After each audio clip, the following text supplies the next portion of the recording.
A vida continua com Pedro Silva, aos sábados, no Rádio Clube de Angra. Boa tarde, caros amigos e ouvintes do Rádio Clube de Angra, bem-vindos à nossa rubrica A Vida Continua.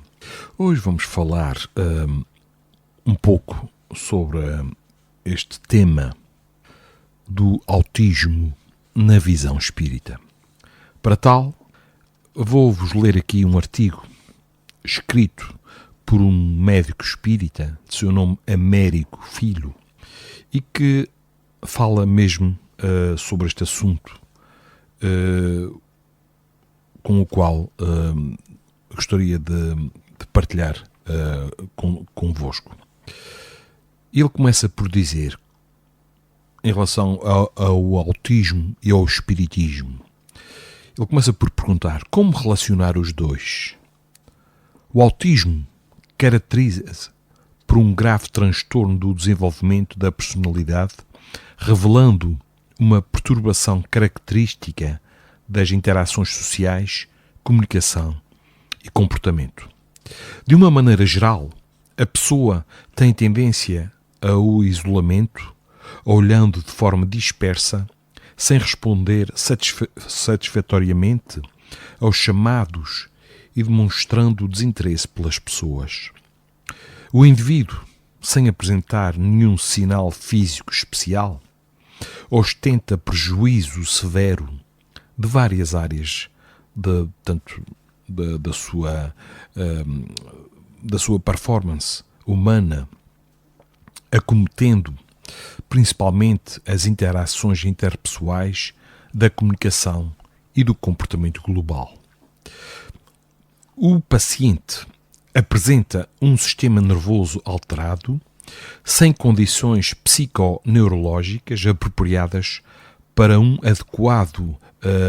adequada recepção dos estímulos necessários, afetando seriamente o seu desenvolvimento, exibindo incapacidade inata para o relacionamento comum com outras pessoas, como também de desordens intensas no desenvolvimento da linguagem.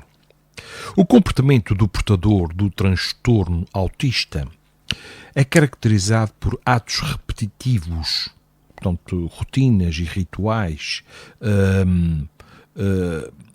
e movimentos estereotipados, bem elaborados e intensos. Por exemplo, saltos, balançar a cabeça ou os dedos, rodopiar e outros. Podem igualmente ser observados alguns sintomas comportamentais, como a hiperatividade, agressividade, inclusive contra si próprio, impulsividade e agitação psicomotora. Até hoje, esse distúrbio permanente e severamente incapacitante, associado a algum grau de deficiência mental e acometendo mais o sexo masculino, é enigmático para a ciência, sem explicação convincente da sua causa e a ausência de tratamento específico. Enquanto os pensadores se debatem em 1000 argumentos e justificativas, completamente envolvidos nas teias compactas da problemática síndrome, qual a contribuição que pode ser concedida pela ciência do espírito? Einstein, certa vez, disse que a ciência sem a religião é manca, a religião sem a ciência é cega. O espiritismo apresenta-se como uma religião natural, desprovida da presença do absolutismo sacerdotal, sem submissão a rituais e dogmas, apta a dar apoio e controle à ciência, completamente presa às leis da matéria e impossibilitada sozinha de explicar os mais misteriosos fenómenos. Em verdade, a doutrina dos espíritos e a ciência humana se complementam uma pela outra. O codificador do espiritismo, ou doutrina espírita, Allan Kardec, enfatizou que as descobertas da ciência glorificam Deus em lugar de diminuí-lo, e elas não destroem senão o que os homens estabeleceram sobre ideias falsas que fizeram dele. Sabemos, por exemplo, que a ciência dos homens se mantém estática diante do fenómeno da morte, completamente inerte e impotente, enquanto a ciência espírita transcende ao acontecimento, indo mais além, explicando tudo o que ocorre nos domínios do extrafísico, encarando o fenecimento do corpo físico como um acontecimento natural, sabendo que a individualidade espiritual ressurge na verdadeira pátria como um pássaro liberto da prisão. Na verdade, já bem antes, precisamente nos trâmites do fenómeno da fertilização do óvulo, precedendo ao nascimento, todo o processo científico extrafísico é do conhecimento da ciência espírita inclusiva, respondendo a algumas questões misteriosas sem respostas objetivas da biologia. Como é que os genes situados numa molécula proteica podem manipular e ordenar a si próprios? Como proteínas podem demonstrar sabedoria regulando a formação de outras proteínas? Como pode uma proteína ter tanta capacidade de comando específico e brilhante? Como podem apenas 30.000 genes produzir mais de 100.000 proteínas? Sabendo que cada gene pode produzir 3, 4 até cerca de 10 proteínas, como sabe qual a proteína certa que tem de se formar? São algumas questões que se colocam. Portanto, a nível microscópico, um efeito inteligente biológico não pode ser consequência de uma coisa aleatória que surgiu por acaso, apenas resultante do trabalho casual de proteínas específicas. O corpo humano, constituído por mais de 100 trilhões de células, não pode ser fruto do acaso, ainda mais que é resultante de uma única célula, chamada ovo ou zigoto. Tem que existir um fator orientando tudo isso, uma diretriz, um gerente maior, um campo organizador da forma. Comparando o corpo humano a um bolo, o DNA, constituinte dos genes, seria uma espécie de receita e o bolo seria produzido de acordo com as instruções da receita. O espírito é o artífice de todo o processo. Portanto, o DNA corresponde a uma fita programada e aperfeiçoada nos bilhões de anos de evolução sobre as diretrizes do grande programador, que é a essência espiritual, aquilo que todos nós somos.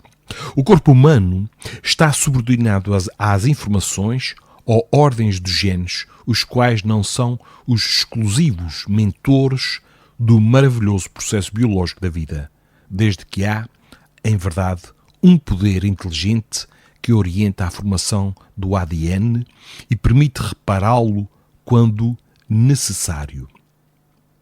Logo após a fecundação, a entidade reencarnante, de acordo com a sua sintonia evolutiva, grava o seu código cifrado vibratório na matéria, atuando sobre o ADN.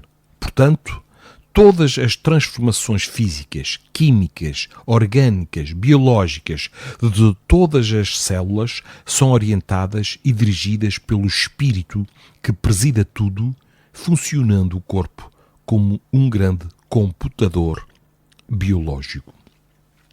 Interessante e importante o conhecimento científico de que os genes exercem um poder incrível, como que dotados de inteligência, sabendo muito bem o que estão a fazer. Por exemplo, a bananeira não dá limões. Porquê é que, por exemplo, os seios não produzem lágrimas? Eles fabricam leite. Imaginem se soássemos leite materno. O organismo tem conhecimento de que na mama, por exemplo, tem que desligar os genes que causam o suor e ligar os genes que produzem o leite. Quem é o responsável por esse extraordinário e perspicaz processo biológico? Como é que uma proteína pode despertar outra proteína? Quem lhe ensinou a tarefa?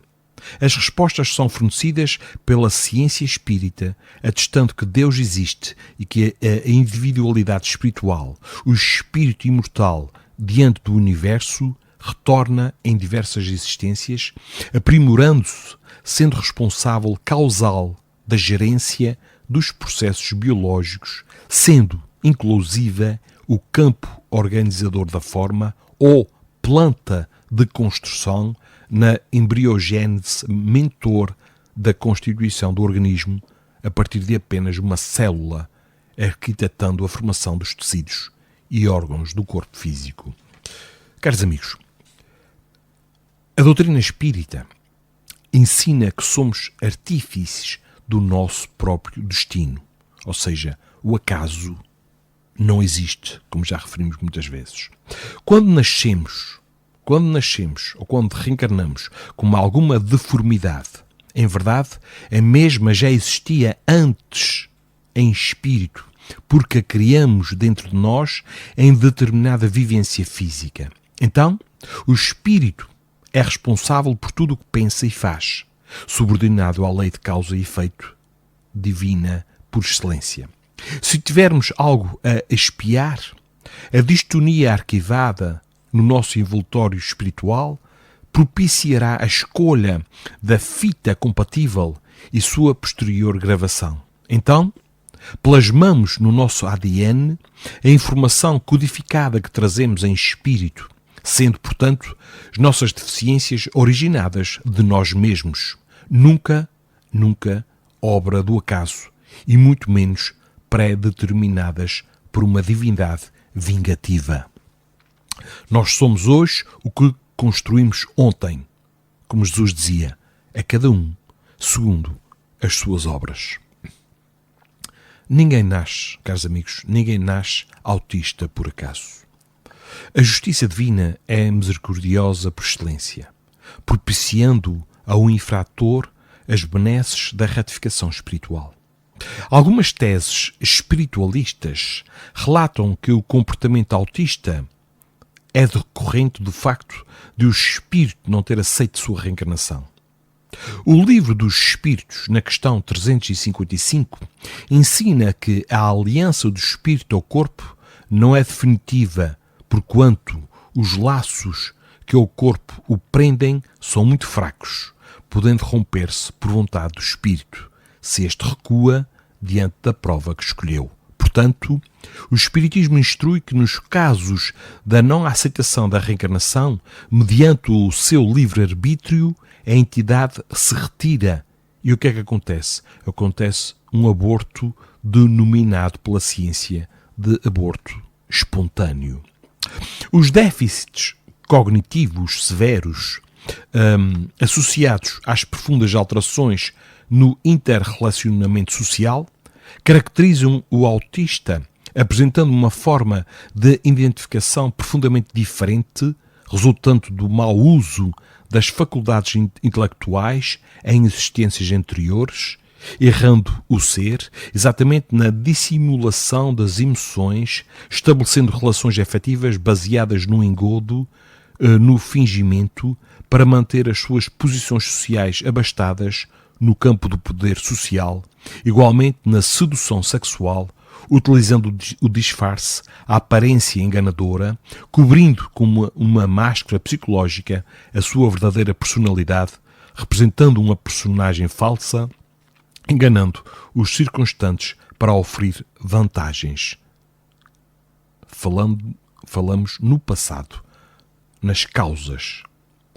Quantos indivíduos exercendo cargos religiosos, políticos, militares e policiais, sem a preocupação de ajudar o próximo, assoberbados de vantagens pessoais, preocupados apenas com o seu próprio bem-estar, se apresentam como falsos líderes, ludibriando a muitos, mas não conseguindo enganar a si próprios, à sua própria consciência.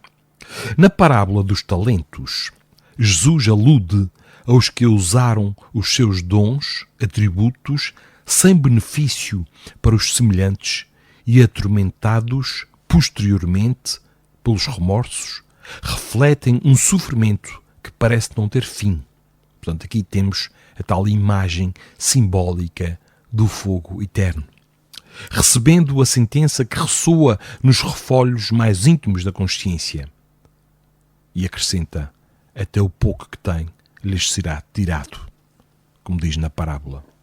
O indivíduo autista representa alguém necessitado de muita atenção, carinho e amor, vindo ao mundo físico numa reencarnação essencialmente expiatória, totalmente desprovido do controle das suas emoções, com prejuízo acentuado na interação social, não desenvolvendo relacionamento eficaz com os seus pares, fracasso marcante no contato visual direto, na expressão facial, na postura corporal, na tentativa espontânea de compartilhar prazer, interesses ou realizações com outras pessoas. Está agora sujeito às consequências dos seus atos impensados do passado. De tanto não conceder o devido respeito às pessoas e de não conceber que os seres pensam e têm sentimentos, retorna com déficit e prejuízo da empatia, com intensa dificuldade de construir vínculos, sem se sentir atraído pelas pessoas e sem interesse em tentar falar, considerando o rosto humano muito complexo e confuso, difícil de se olhar. No pretérito, no passado, a todo custo, buscava a fama, a glória, o entusiasmo dos aplausos, o ardor dos cumprimentos e abraços. Hoje, com aparência desorientada, devido a uma expressão sem emoção, vivencia experiências caóticas, com dificuldade imensa de estar fora do seu casulo particular. Principalmente quando houve o ruído de um grupo de pessoas, causando acentuada confusão nos seus sentidos, sem saber distinguir os estímulos e muitas vezes aguçada dificuldade em relação à sensibilidade tátil, sentindo-se sufocado com um simples aperto. Contudo, meus amigos, não esqueçamos, Deus é amor, proporcionando ao espírito imortal, diante da eternidade, a oportunidade da redenção espiritual. Quando retornar à dimensão extrafísica, ao plano espiritual, apresentar-se-á curado, sem mais o remorso, lhe assenhoreando o íntimo, vivenciando a paz e agradecendo a valiosa oportunidade, dispensada a si próprio, de agora poder valorizar a utilização dos dons da comunicação e o talento do carisma, visando o bem-estar do próximo e o seu próprio crescimento espiritual. A oportunidade de ter tido uma existência difícil, quando se entretinha enfileirando brinquedos e objetos, particularmente pauzinhos, caixinhas, peças coloridas para encaixe, despertou dentro de si o potencial da humildade. Captando paulatinamente as vibrações amorosas dos seus pais, familiares, amigos e abnegados terapeutas, assimilando-as intensamente, a carapaça da empáfia desabou e descobriu em plenitude o amor. Afinal, somos herdeiros do infinito e estamos ainda a iniciar a nossa jornada evolutiva no rumo das estrelas grandiosas e incomensuráveis do universo. E este médico que redigiu este artigo, no fim diz assim: dedico esta matéria a todos os que, na presente reencarnação, vivenciam a experiência valiosa do autismo, principalmente à minha querida filha Sofia, com 6 anos de vida, renascendo no meu lar, acometida do mesmo transtorno. Agradeço a Deus pela oportunidade concedida ao meu espírito de estar a compartilhar com ela momentos tão difíceis, exaustivos e angustiantes, contudo, entremeados de atenção e de amor. A reencarnação, divina por excelência, me permite a oportunidade maravilhosa de estar com ela novamente e de crescermos agora juntos sob as bênçãos do excelso e amado Pai.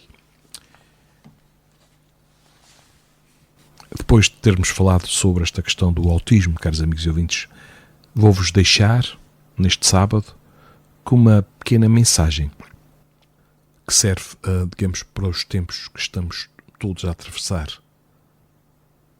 Diz assim: torna-te pacificador. Onde te encontres, estimula a paz e vive em paz. Os tumultos que aturdem os homens e as lutas que se travam em toda a parte poderiam ser evitados, ou pelo menos contornados, se os homens mantivessem o espírito de boa vontade uns para com os outros.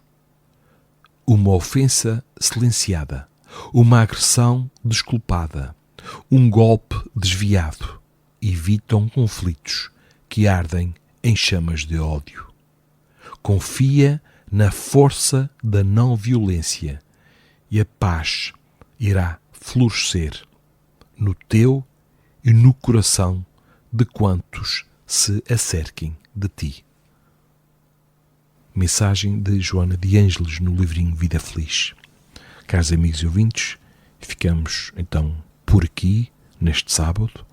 Desejo a todos um excelente fim de semana e uma ótima semana que já está aí à porta, com bons convívios, muito trabalho, em especial no bem. E todo o trabalho, seja ele remunerado ou não, é qualquer tarefa que seja útil. Portanto, empreguemos cada vez mais sentimento naquilo que fazemos, sabendo que tudo o que fazemos tem um destino, tem um propósito. Não o façamos com cara triste. Nós estamos aqui para crescer, para evoluir. Somos filhos de Deus. Somos deuses, como afirmou Jesus.